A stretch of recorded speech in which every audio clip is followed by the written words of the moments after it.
দেখতে দেখতে ইউটিউবে 4.5 বছরের গণ্ডি পেরিয়ে গেল। তো দেখছি সবার ইউটিউব চ্যানেল গ্রো হচ্ছে, মোটিভেশন হচ্ছে, সব কিছু হয়ে যাচ্ছে, কিন্তু আমি প্রায় 4.5 বছরের গণ্ডি ছাড়িয়েই গেলাম, কিন্তু এখনও অবধি আমার চ্যানেলে ওয়াচ টাইমই পূরণ করতে পারলাম না। খুবই কষ্ট লাগে সবাই যখন বলে, তো তারপরেও কিছু করার নাই।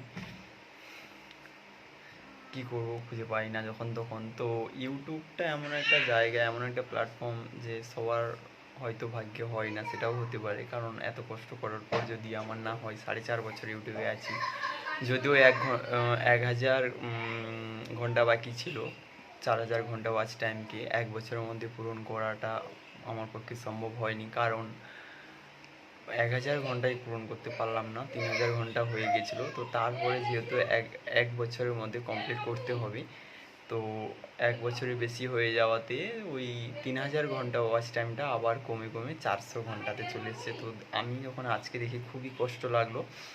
তো অনেকে আমার মানে পরে ইউটিউব চ্যানেল খুলে মনিটাইজেশন করে ফার্স্ট পেমেন্টও পেয়ে গেছে, কিন্তু আমার তো সেরকম ভাগ্য হয়নি। আর সেই আশায় তো আছি, কিন্তু পূরণ হবে নাকি জানিও না। তো তোমরা যদি ঠিকঠাক সাপোর্ট করো, হয়তো কোনো দিন হতেও পারে, নাও হতে পারে, চান্স নেই বেশিরভাগই। কারণ 4 বছর 4.5 বছর ইউটিউবটাকে আমি ভালোবাসি, তো তারপরেও যদি না হয় তাহলে কিছু করার নেই।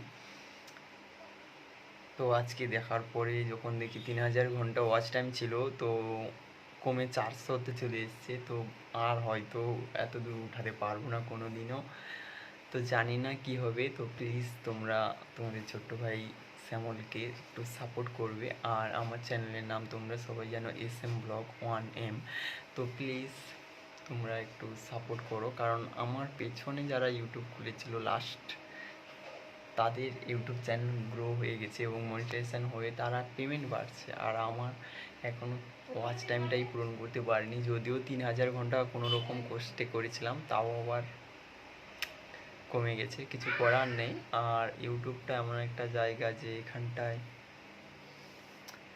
অনেক প্রবলেম থাকে, তো সেগুলো বলার মতো নয়, তো সেটা ছাড়ো। তো সবাই একটু সাপোর্ট করো প্লিজ।